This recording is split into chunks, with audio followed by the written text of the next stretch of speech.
देखिए, संसद के दोनों सदनों में आज सरकार राम मंदिर पर प्रवेश करेगी और इस पर चर्चा के बाद शाम को पीएम का बयान भी होगा।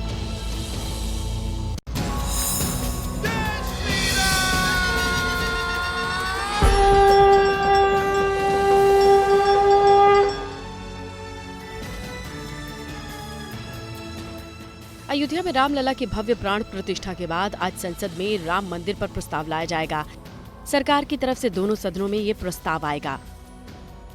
लोकसभा में बीजेपी सांसद सत्यपाल सिंह, प्रताप चंद सारंगी और संतोष पांडे प्रस्ताव पेश करेंगे। लोकसभा में ये प्रस्ताव नियम 193 के तहत पेश किया जाएगा। वहीं राज्यसभा में बीजेपी सांसद के लक्ष्मण, सुधांशु त्रिवेदी, राकेश सिन्हा प्रस्ताव पेश करेंगे। राज्यसभा में ये प्रस्ताव नियम 176 के तहत पेश किया जाएगा। प्रस्ताव पर चर्चा के बाद शाम 5 बजे करीब सदन में पीएम मोदी अपना बयान दे सकते हैं। राम मंदिर पर प्रस्ताव को देखते हुए संसद के दोनों सदनों में बीजेपी ने अपने सांसदों को मौजूद रहने के लिए व्हिप जारी किया है। और अब बात प्रधानमंत्री के गुजरात की सौगात की कर लेते हैं। देखिए, आज गुजरात को बड़ी सौगात देने जा रहे हैं प्रधानमंत्री मोदी। वीडियो कॉन्फ्रेंसिंग के जरिए 1,30,000 लाभार्थियों को आवास देंगे और इसके साथ ही भूमि पूजन का भी कार्यक्रम रहेगा।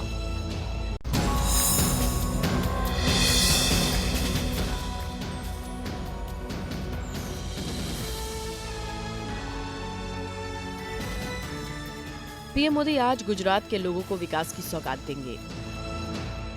पीएम आज प्रधानमंत्री आवास योजना और दूसरी आवास योजनाओं के तहत 1,30,000 घरों का उद्घाटन करेंगे। वीडियो कॉन्फ्रेंसिंग के जरिए पीएम मोदी इस कार्यक्रम में शिरकत करेंगे। दोपहर 1 बजे पीएम गुजरात के लोगों को विकास की सौगात देंगे। विकसित भारत विकसित गुजरात के तहत मुख्य कार्यक्रम बनासकांठा में होगा। गुजरात के मुख्यमंत्री भी कार्यक्रम में शामिल होंगे। गुजरात के मंत्री, सांसद, विधायक भी कार्यक्रम में शिरकत करेंगे। गुजरात के सभी जिलों में कार्यक्रम होंगे। 180 से ज्यादा जगहों पर ये कार्यक्रम होने हैं।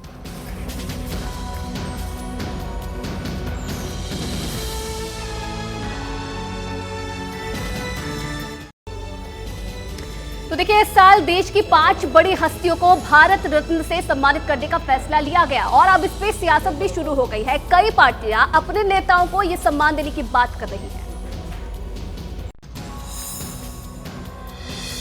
चौधरी चरण सिंह, पीवी नरसिम्हा राव, एमएस स्वामीनाथन, लाल कृष्ण आडवाणी, कर्पूरी ठाकुर, इन्हें भारत रत्न से सम्मानित किए जाने के बाद अब दूसरी हस्तियों को भी भारत रत्न देने की मांग उठने लगी है।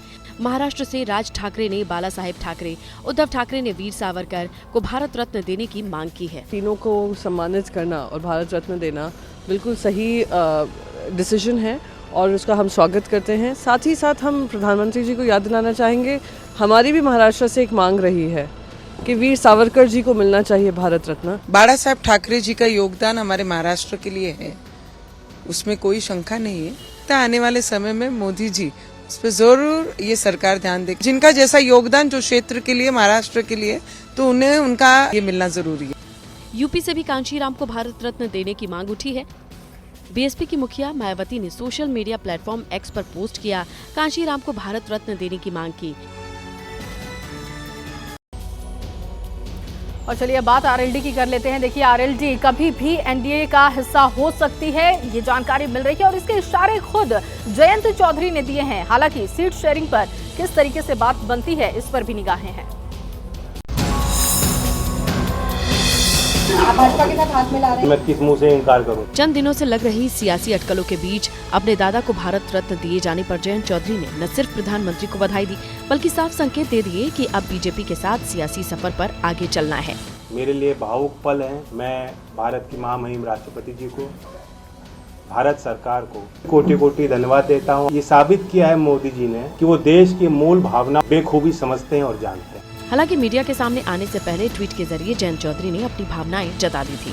जिस जाट बिरादरी से चौधरी चरण सिंह आते हैं, उनका देश के 3 राज्यों की सियासत में अच्छा खासा दखल है। इसमें उत्तर प्रदेश का पश्चिमी इलाका, हरियाणा और राजस्थान शामिल है। पश्चिमी यूपी में 17% जाट हैं, हरियाणा में 30% आबादी जाट वोटर्स की है, राजस्थान में करीब 12% जाट आबादी है।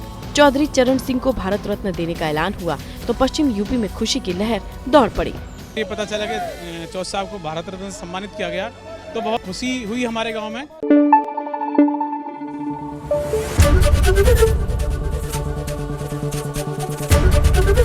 ABP न्यूज़ आपको रखे आगे।